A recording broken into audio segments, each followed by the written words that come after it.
यो चाहिँ के को यो दालको मुसुरी दाललाई मिक्सरमा हालेर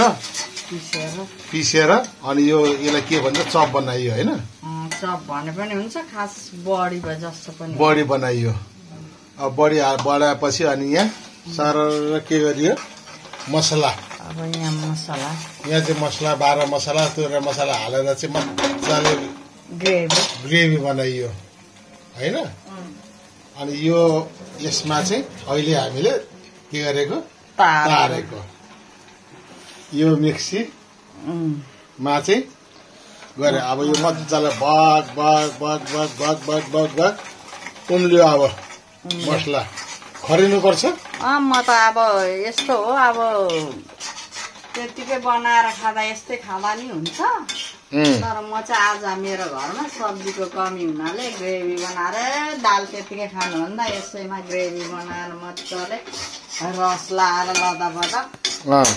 ग्रेभी बनाएर खाने विचारले अच्छा के त्यो चाहिँ कुन मिसिन हो त्यो पाकेन भनेर थाहा पाउने मिसिन चाहिँ नाकको मेसिन हो यो नेपालमा बनेको मिसिन तपाईको यो तपाईले खर्राएको मसला खरेको खरेन भनेर चाहिँ फेरि एकपल्ट गर्नु त मिसिन तपाईको गरिहेर्नु त यसो गरिहेर्दाखेरि थाहा हुन्छ यो मिसिनमा चाहिँ तपाईको यो मिसिन हो यो मिसिनमा चाहिँ तपाईको यो मसला हेर्नु ल फेरि गर्नुभयो अब यो गर्दै गर्दै गर्दै अब यसरी उहाँले मसला अब यहाँ टन्न झोल लाउने हो अनि लगाएर अब यहाँले फेरि यो के लाउनु भयो तपाईले यो चाहिँ खोर्सानीको पेस्ट अकबारे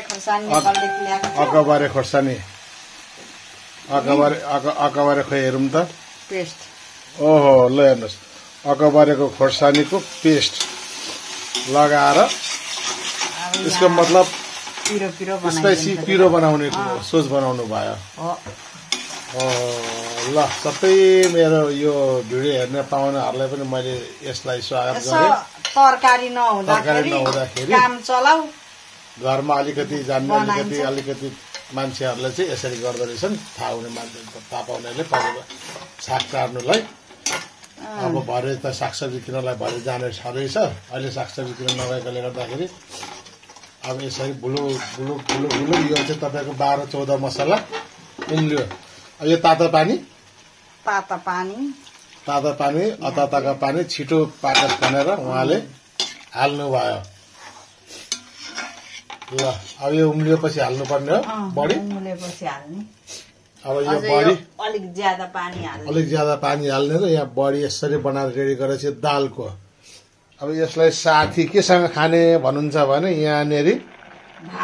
भात चाहिँ चामल राइस कुकरमा सरर पाक्दैछ अब यही पाकेको भातलाई चाहिँ अब यहाँ अहिले पानी हाल्नुभयो उहाँले सक्दो पानी हाल्नुभयो एकजनाले नुहाउन पुग्ने नै जस्तो लाग्यो अब के यो उम्लिएपछि हाल्ने कि कति बेला उम्लेपछि हाल्ने उडले नि त्यो दालको बडीले नि खान्छ नि त पानी अब यो अहिले बनाइएको यो दालको बडी यसले पनि पानी सोच्छ भन्ने कुरा उहाँले बताउनु भयो अनि पानी सोच्छ त्यही भएर थोरै लायो भने चाहिँ ग्रेभी नै देखिँदैन अलि धेरै लायो अब उहाँ यो बडी दालको बडी सर्लाङ यसो गरेर ल अब उहाँको यो साइडबाट उम्लिनु सुरु गर्यो अनि हजुरको खाना पाको त ल यहाँ खाना पनि लगभग रेडी भइसकेको छ अब उहाँले मिठो बनाउनको लागि नमक डाल दिया नमक डाल्नु बिर्सेको रहेछ अच्छा नमक डाल दिया ये हल्का भुलुक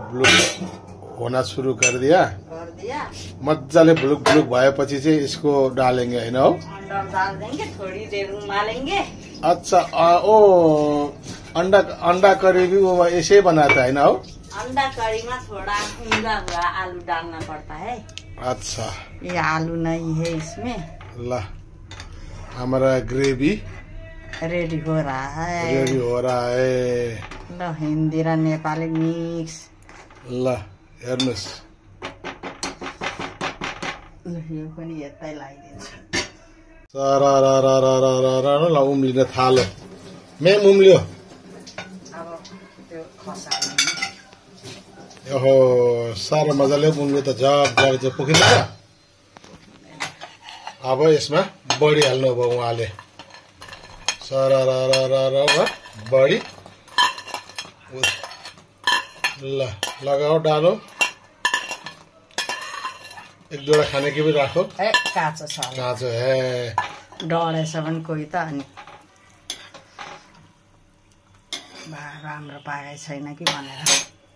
ल अब बडी लगाएर उमालिन थाल्यो यो अगाडि लगाइएको रसहरू ल भग भग भग भग उम्लिन थाल्यो अघि बनाइएको बडी पनि हाल्यो अब धेरै रस लगाइएको थियो यो रसलाई बडीले खान्छ सोच्छ रस कम्ती हुन्छ पाउरोटीले चिया सोचे जस्तै अब यो भग भग हेर्दै खाउँ खाउँ लाग्ने भएछ के अरे हामी त मासु खान्छौँ मासु नखानेहरूलाई मासुकै तिर्सना मासु नखानेहरूको लागि यो मासुको लागि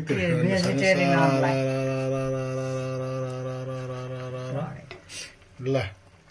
अब तगडा भयो ल ओहो अब यो पाक्यो अब ल हाम्रो बडीको रस रेडी के कुन दाल अरे मुसुरी दालको बनाएको तपाईँको खुट्टा दुख्छ भने मुसुरी दाललाई